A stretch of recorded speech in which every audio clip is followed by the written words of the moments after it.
और मैंने ये आग्रह किया था कि हमारे वर्ल्ड में दो देश है, एक यूके और जर्मनी।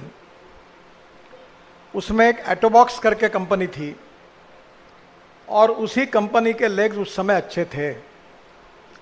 उसकी कीमत बहुत ज़्यादा थी, पर उस समय मिश्रा जी के सहयोग से WCL ने करीब 90 लोगों के लिए ये पैर लगा कर दिए, और जिनको पैर लगा कर दिए उन्होंने अभी यहाँ कराटे का प्रात्यक्षिक किया, बुलेट चलाया, फाइटिंग की। यानी आम आदमी जो कर सकता है वो सब काम वो करते हैं। ऐसे ही जवान क्रिकेट खेलता है, ये उसी कैंप में थे और इनको सबको इसको दोनों पैर उसी समय लगाए थे। ये जो कराटे वाले हैं जिन्होंने इतना अच्छा प्रात्यक्षिक किया, इन सब लोगों को, तुझा नाव क्या रे मागचा?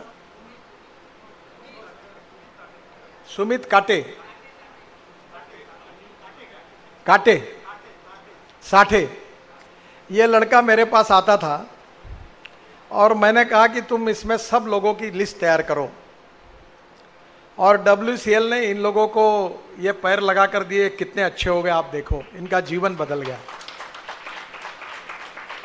तो आज मैंने फिर पूछा कि पैर कहाँ के हैं, तो पैर कहाँ के, तो मुझे उस समय याद है कि मैंने थावरचंद गहलोत उस समय मंत्री थे। ये अलिम्को करके कंपनी है भारत सरकार की, और ये दिव्यांगों के लिए सब साहित्य तैयार करती है। इनको हमने मेडिकल कॉलेज में काफ़ी बड़ी जगह भी दी है और इसका ऑफिस भी यहाँ है। और इस कंपनी को मैंने कहा था कि ऑटोबॉन या यूके के कंपनी के साथ आप जॉइंट वेंचर करिए, और मैंने जर्मन और लंदन में कंपनियों के साथ बातचीत भी की और थावरचंद जी के साथ उनका कोऑर्डिनेशन करके दिया, और अलिम्को का जॉइंट वेंचर हुआ। और अभी आज जो पैर लगने वाले हैं वो उन्होंने मुझे बताया कि वो जॉइंट वेंचर में तैयार हुए उसी क्वालिटी के हैं। इस बात का मुझे समाधान है, क्योंकि इसकी जो क्वालिटी है वो अच्छी होगी तो इन लोगों को कॉमन आदमी जैसा ये काम कर सकते। बुलेट भी चलाते हैं। ये जब साठे और ये सब मेरे घर पर आए तो बुलेट चलाए उन्होंने मेरे घर में। तब मिश्रा जी उस समय थे, तब इनको सबको हमने उनका सत्कार किया था। और आज भी इसी प्रकार से दिव्यांगों के लिए ये साहित्य का डिस्ट्रीब्यूशन हुआ है। और अब मेरे भी आंखें खराब है, क्योंकि मैं कोई भी चीज़ में क्या गड़बड़ है वो पहले चेहरे से पहचान लेता हूँ। तो ये लोग जब दान करते हैं तो मरी गाय बम्बन को दान, जो दूध नहीं देने वाली उसको दान करते हैं। तो मैंने क्वालिटी भी देखी, क्योंकि इसकी क्वालिटी में अब काफ़ी सुधार हुआ है एलिम्को के, और इसलिए मैं बहुत आग्रही रहा कि इंटरनेशनल स्टैंडर्ड के जो इक्विपमेंट है वो मिलने चाहिए। अभी जैसे अरुण जी ने बताया, मैं आपके इंस्टीट्यूट से बहुत दिनों से संबंधित हूँ। ये 3-4 साल में मेरा आपसे संपर्क नहीं हुआ, पर ये जो टॉपलर इम्प्लांट है इसके लिए हमने मेयो में विशेष रूप से सुविधा उपलब्ध कराई, और डॉक्टर कीर्तने करके है जिनको पद्मश्री पुरस्कार मिला है, उनको नागपुर लाकर उनके हाथ से ऑपरेशन किए मेयो हॉस्पिटल में। अब वो काफ़ी बच्चों को उन्होंने ऑपरेशन किया और उनके डॉक्टर अभी असिस्टेंट जो थे वो तैयार हो गए हैं, और ये मेयो हॉस्पिटल में है। वैसे ये इस विषय में जितनी जानकारी है उतनी लोगों में नहीं है। जो टॉपलर इम्प्लांट है ये छोटे छोटे बच्चों को सुनने में नहीं आता, उनके ऑपरेशन से उनका जीवन बदल जाता है। और इसलिए मैं MD साहब को कहूँगा कि जो 6 लाख रुपए लगते हैं उसको, अब मालूम नहीं उसकी कीमत कुछ कम हुई क्या? थोड़ा कम हुआ है। तो मैं जब MSME मंत्री था तो मैंने विशाखापट्टनम में एक मेडिकल डिवाइसेस का पार्क खोला। अभी 7 करोड़ का MRI 2 करोड़ में होता है। 5 से 7 लाख रुपए का जो वेंटिलेटर था, वो 500 वेंटिलेटर हमने कोविड के समय डोनेट किए। एक की भी तकरार नहीं है। वो 1,47,000 रुपये में। तो इसका भी वहाँ अगर मैन्युफैक्चरिंग होगा तो मैं कोशिश करूँगा, पर इससे बच्चों को जीवन मिलने वाला है। और ये जो पिछड़े हुए गरीब लोग हैं वो कहाँ से 6 लाख रुपए लाएंगे? तो स्वाभाविक रूप से कम WCL के क्षेत्र में जो ऐसे बच्चे हैं उनको CSR से अगर मदद की जाएगी, पैर लगाए जाएंगे, तो ये बहुत अच्छा काम होगा। मैं MD जी, WCL के MD मनोज कुमार जी और उनके सहयोगियों को आज के कार्यक्रम के लिए विशेष रूप से बहुत बहुत धन्यवाद देता हूं, और आप सबकी ओर से और हमारी विदर्भ की जनता की ओर से उनको धन्यवाद देता हूं।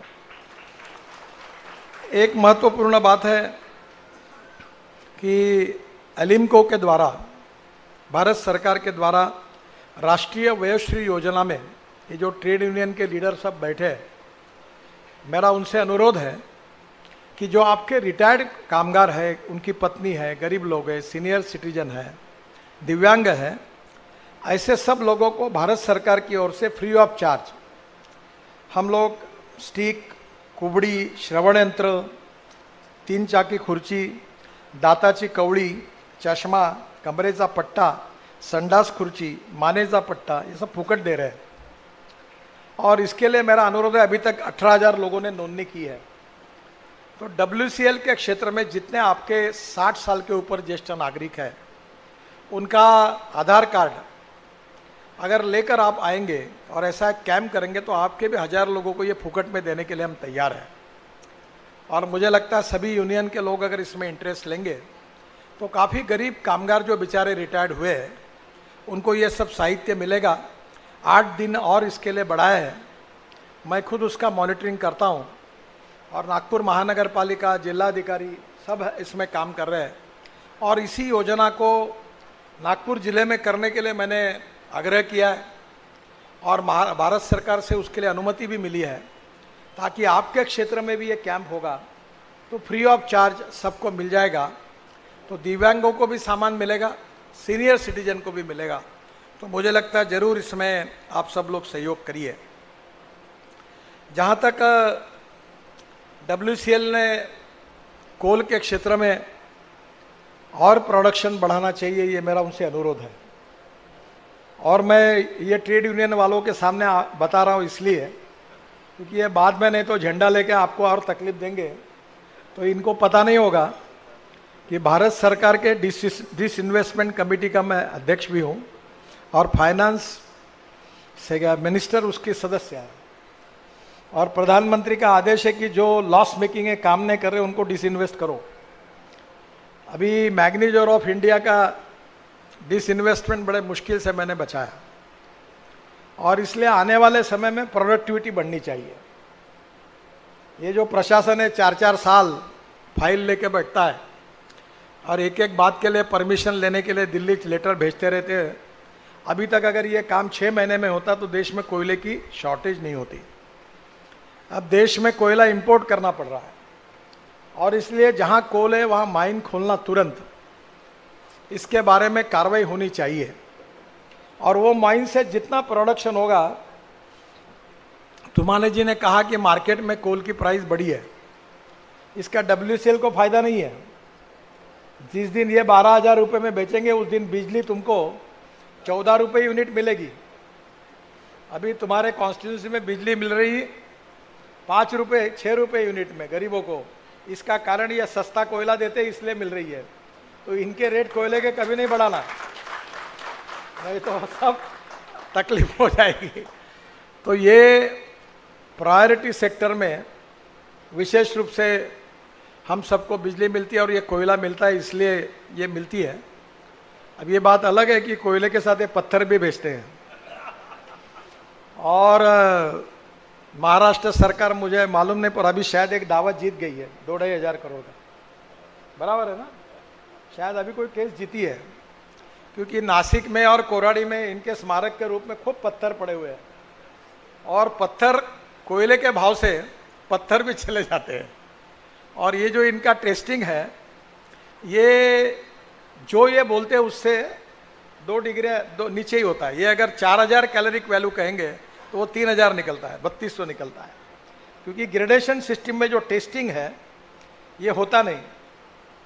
तो इसमें मैंने काफ़ी हायर लेवल पर बहुत बार ये बातें कि कुछ सुधार हुआ है कि थर्ड पार्टी इंस्पेक्शन करो।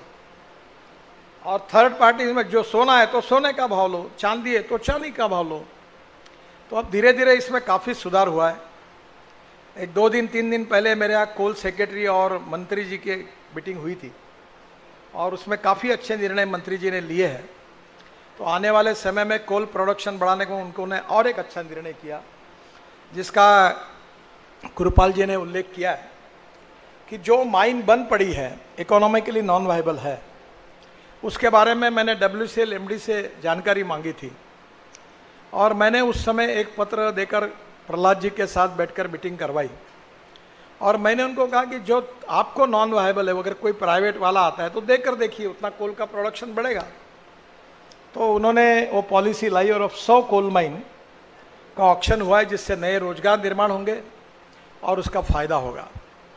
और एक बात हुई है कि पिछले सप्ताह की कैबिनेट के मीटिंग में एक बहुत बड़ा निर्णय कोल एक्ट में सुधार करने का निर्णय हुआ है।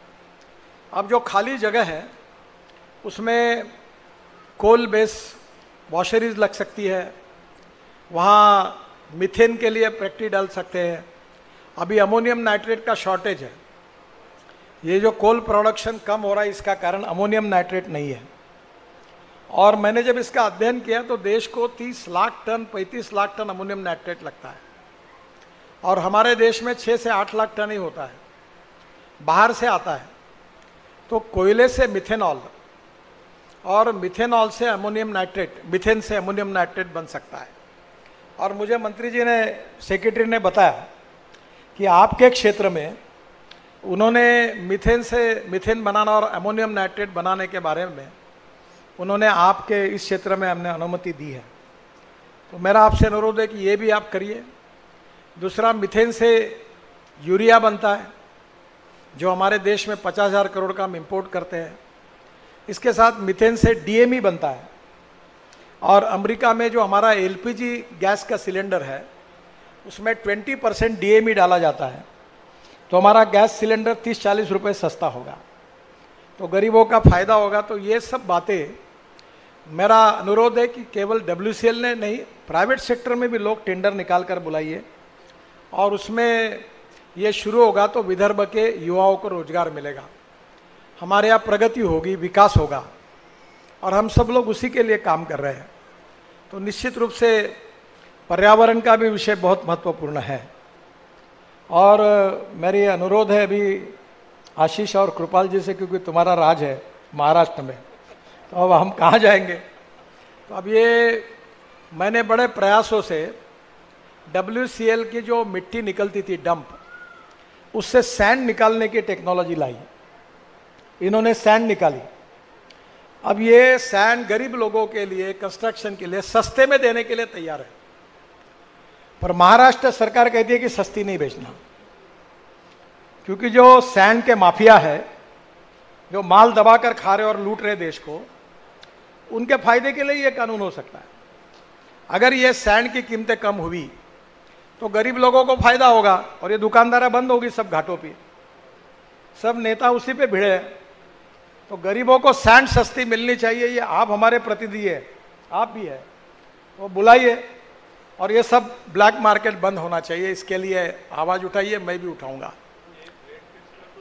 इन्होंने रेट कम करने के लिए तैयार है, नहीं इनकी तैयारी है, मेरी बात हो गई। ये और तुम बोलोगे उतना कम, इनको तो फुकट में पैसा मिल रहा है, देखो इनको फुकट में मिल रहा है, जो इनका डम पड़ा हुआ है उसमें से सैंड निकाल कर बेच रहे, तो मिट्टी बेच रहे, उनके लिए मिट्टी है वो, उससे फेंकना रखना इनके लिए प्रॉब्लम था। तो ये भी बात जो है जो गरीबों के लिए हो सकती है। एक साहब इंपॉर्टेंट बात आपको बताता हूँ, मैं ट्रांसपोर्ट मंत्री हूँ, अभी मैं कंस्ट्रक्शन इक्विपमेंट में इमिशन नॉर्म्स जो है वो यूरो 6 के लाने वाला हूँ। अभी मैंने कार में लाए, ट्रक में लाए, अब आपके मशीनरी में लाऊंगा और आपके जो ट्रक और सब जो है वो यूरो 4 इमिशन नॉर्म्स पे है, BS6 BS4। अब मैं यूरो 6 के इमिशन नॉर्म्स को मैंडेटरी करने वाला हूं, तो आप पहला काम करिए कि डीजल का यूज कम करिए, जनरेटर सेट में इथेनॉल यूज करिए, हम देने के लिए तैयार है आपको। इलेक्ट्रिक करिए, मिथेनॉल यूज करिए और इतना ही नहीं तो आप LNG, CNG, अभी CNG नागपुर में आ गया पाइपलाइन से, तो आप CNG के पंप आपके यहाँ खुल जाएंगे। अब घर में पाइपलाइन से गैस आएगा। नागपुर, वर्धा, चंद्रपुर, भंडारा, हमने ऐसी योजना लाई है कि अब सिलेंडर लेने की जरूरत नहीं, गैस सस्ता होगा और तुम्हारे घर में मीटर होगा। तो धीरे धीरे WCL को भी ये लाइन आ जाएगी, तो ये CNG पर कन्वर्ट करिए, LNG पे कन्वर्ट करिए। 100 रुपये के डीजल के बजाय 50 रुपये का गैस लगेगा, आपकी बचत हो जाएगी, पोल्यूशन कम होगा। तो मुझे लगता है कि ये नए एक्ट के आधार पर ये इकोलॉजी और इन्वायरमेंट के लिए भी आपसे हमारी अपेक्षा है कि हमारे क्षेत्र में, कोल माइन के क्षेत्र में पर्यावरण के दृष्टि से प्रदूषण कम होना चाहिए। दूसरा, अब आपको अधिकार मिला है कि जो जगह पड़ी है, जो इन्वायरमेंट के ऊपर से दिखती है, टेकड़ी की टेकड़ी पड़ी हुई है, एक भी पेड़ नहीं लगता, तो आप सामाजिक संगठन को, NGOs को, एजुकेशन संस्थाओं को, इवन कारपोरेट को पेड़ लगाने के लिए अब दे सकते हैं। हमने कानून में सुधार कर दिया है। तो हमारे यहाँ की ग्रीनरी बढ़ाने के लिए आप विशेष रूप से योगदान दीजिए, ताकि हमारे यहाँ के इकोलॉजी एंड इन्वायरमेंट का जो इम्बैलेंस हुआ है और कोल का उत्पादन जमीन से होने के कारण, इसमें भी आपका बहुत बड़ा सहयोग मिलेगा।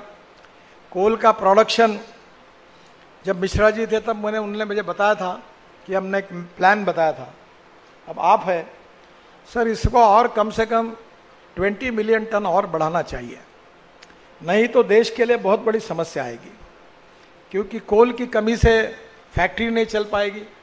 अब महाराष्ट्र में कोल लोड शेडिंग शुरू हो गया, मेरे गांव में 3-3 दिन का लोड शेडिंग चालू हो गया।